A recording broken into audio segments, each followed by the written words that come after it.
मी विश्वासानं सांगतो मान्य आमदार महेंद्र दळवी साहेबांचा याच्याशी अर्थार्थी काहीही संबंध नाही. जाणीवपूर्वक सनसनाटी म्हटलं ना मी, जाणीवपूर्वक सनसनाटी निर्माण करण्याचा हा प्रयत्न आहे. केवळ असं काहीतरी दाखवायचं आणि मी कसं शिवसेनेच्या आमदारांना अडचणीत आणतोय हे त्यांच्या नेत्याला दाखवून तिथं आपली कॉलर टाईट करण्याचा प्रयत्न अंबादास दानवेंचा आहे.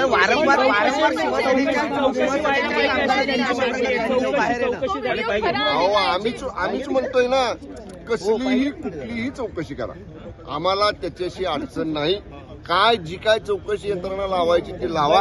आम्ही त्याच्यामध्ये उलट आम्हाला जर विचारलं तर आम्ही आमच्याकडची काय माहिती असेल ती सुद्धा देऊ. पण मी विश्वासानं सांगतो मान्य आमदार महेंद्र दळवी साहेबांचा याच्याशी अर्थार्थी काहीही संबंध नाही.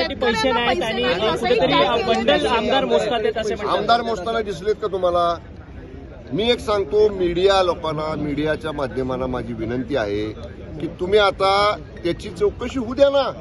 तो मॉर्फ केलेला आहे का, तो कुणाचा आहे, त्याच्यामध्ये काय नेमकं व्हिडिओ कुठल्या मोबाईलवरचा आहे ह्याची सत्यता एकदा पडताळू दे ना. म्हणूनच आम्ही म्हणतोय ना, आमची कसल्याही चौकशीला सामोरं जायची तयारी आहे. केवळ असलं काहीतरी फेक खोटं मॉर्फ केलेलं असलं काहीतरी पुढं आणायचं, सनसनाटी करायची, एवढाच त्यातला प्रयत्न, याच्यापेक्षा वेगळं काय नाही. धन्यवाद.